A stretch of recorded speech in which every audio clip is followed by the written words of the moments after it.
que é esse ensinamento, que fala da alegoria do potinho. Então, o Buda aqui, esse aqui é o Buda da medicina, né? Tem a relação com a cura espiritual também, né? E ele carrega esse potinho com um néctar divino, igual o Santo Grau ou o Caldeirão dos Celtas carrega aí uma água muito poderosa, né? Então ele tem esse potinho. Mas o que diz esse ensinamento budista? Ele vai falar de três características do potinho, né? Nós somos como uma tigela, né? Se ela está emborcada para baixo, nenhuma água penetrará nela, nem ficará retida, né? Vai escorrer. Vocês vão encontrar uma associação desse ensinamento budista com as parábolas de Jesus no Novo Testamento sobre o semeador e a semente de mostarda, né? O semeador que planta na terra fértil, que planta num terreno rochoso, que planta num lugar que a semente não penetra e vem o vento e espalha e leva embora, né? Tem essas parábolas lá no Novo Testamento. Então, esse potinho tem a ver com a nossa capacidade de estar prontos e aptos e abertos, com a mente aberta, o coração aberto, para receber um ensinamento espiritual. Se a gente está muito fechado, seja na nossa descrença, seja nas nossas próprias opiniões rígidas, né, é como se o nosso potinho estivesse emborcado, e aí é jogar pérolas aos porcos, querer ensinar algo para um pote fechado e virado para baixo. Se a gente, então, é ilíaco, né, se a gente está totalmente voltado para baixo, vai ser muito difícil a gente encontrar a salvação. É o que os gnósticos ensinam, que os ilíacos não encontram a salvação, porque eles estão voltados para a vida animalizada. Eles são materialistas, eles levam tudo no literal, eles têm a mente fechada para qualquer coisa mais sutil, mais intuitiva, ou que leve a uma direção da virtude, da sabedoria e do bem. Então, os ilíacos aqui, eu vou fazer esse paralelo com o potinho fechado, emborcado. Nada entra ali, não adianta. Então, a gente também tem que, né, ter essa noção de que, às vezes, não é complicado, é como querer ajudar alguém que não quer ajuda, né? Bom, outra situação é que a tigelinha pode estar rachada. Então, ela até capta a água, mas a gente deixa escoar o ensinamento, a gente não consegue reter. A nossa tigela pode estar rachada por diversos motivos. A gente não se preparou, a gente não arou a nossa terra, a gente não adubou a nossa terra para receber o ensinamento.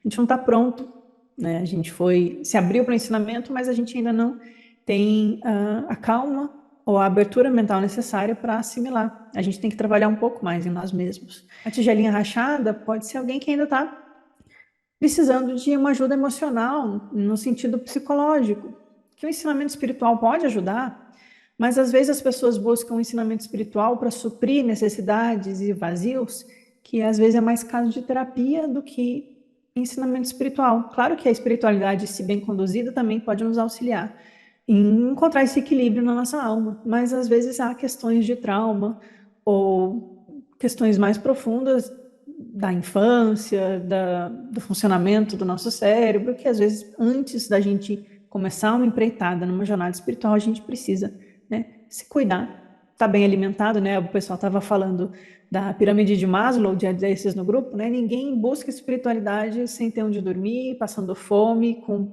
1000 preocupações na cabeça, filhos para criar, precisando sustentar alguma coisa que está difícil. Então, que todas as pessoas possam ter as suas necessidades físicas atendidas é importante para que essas pessoas possam ter tempo de cultura, de lazer, de ócio criativo, de tempo para meditar, para poder conseguir encontrar oportunidades também de receber mais ensinamentos. É claro que a gente não vai ficar sentado esperando a vida melhorar, né?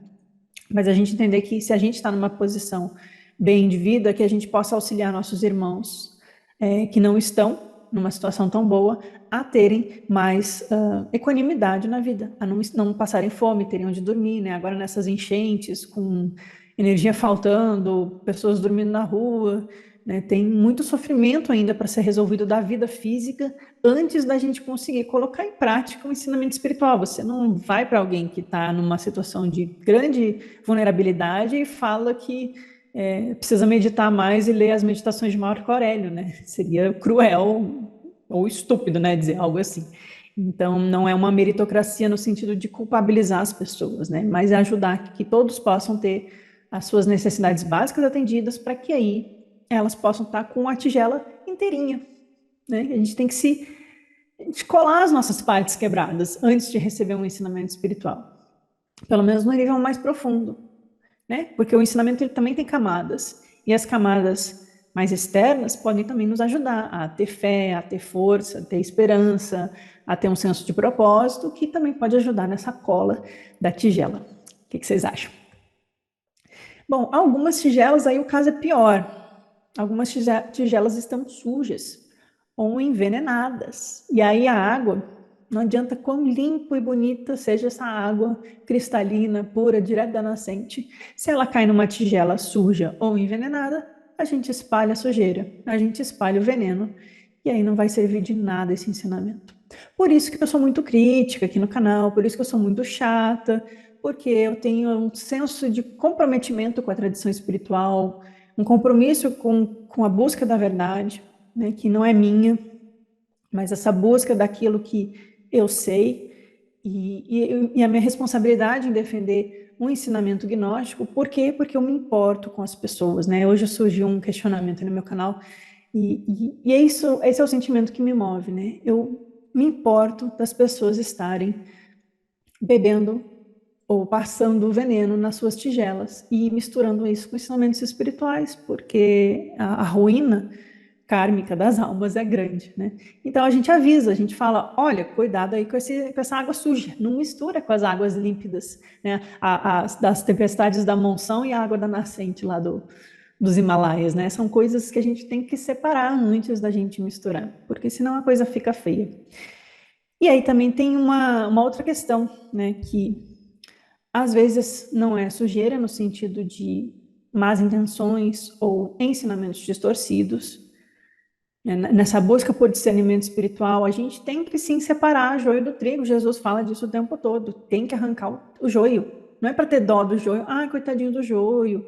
Deixa o joio, você está sendo malvada com o joio. Não, eu quero proteger o trigo. Entendem? A atitude não é o ataque, mas a proteção daquilo que é o trigo que vai gerar o pão espiritual, o pão da vida, aquilo que vai alimentar a minha alma. Se ele estiver contaminado, a minha alimentação vai ficar estragada, né?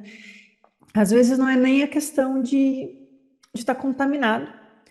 Eu lembrei aqui que a gente falando de budismo, no budismo, um dos 6 kleshas, né, dos 6 vícios ou dos defeitos fundamentais que nos fazem ficar presos ao samsara, ao sofrimento, a esse ciclo reencarnatório na tradição budista, é justamente as visões errôneas. Então, a gente tem que aprender a discernir, não tem jeito. As visões errôneas nos levam a maiores contaminações do que se a gente simplesmente ficasse ignorante, né? Se a gente tem acesso a um ensinamento distorcido, é pior, né? Mas também tem a outra questão que não é o distorcido, a gente já está muito cheio para receber as águas. Então, o nosso pote, por isso que nas tradições espirituais, a etapa da purificação e da limpeza, ela é sempre a primeira, né? A gente tem que se batizar nas águas da vida, a gente tem que se preparar para a crisma, né? Tá lá no Evangelho de Filipe. Mas a gente tem que estar limpo, né? A gente tem que entrar na fase da albedo, da purificação. Lá no budismo tem o Kriya Yoga, que são as práticas de purificação, de meditação e purificação, antes de qualquer prática mais profunda. Porque senão a gente não aproveita essa encarnação, esse ensinamento, e é só desperdício. Mas se a gente está muito cheio também, aí é o que Jesus fala, de colocar vinho novo em odres velhos, de colocar pano novo em remendo rasgado velho. Não fica legal. Então, se a gente está muito cheio, a gente não dá espaço para ouvir. Eu não estou querendo que vocês abandonem as crenças de vocês, né? Eu estou apresentando algo que eu acredito ser bom, com todas as minhas falhas em tornar isso inteligível e didático, e todas as minhas limitações também. Mas se a gente se dispõe a, ok, vou conhecer o gnosticismo, eu não posso querer encaixar o gnosticismo em toda a bagagem que eu já venho carregando. Eu não estou dizendo se livre da bagagem, mas assim, coloca ela de lado um pouquinho, até guarda se ela é importante para você. Aí você dá uma olhada na outra bagagem e fala, isso eu concordo, isso eu não concordo.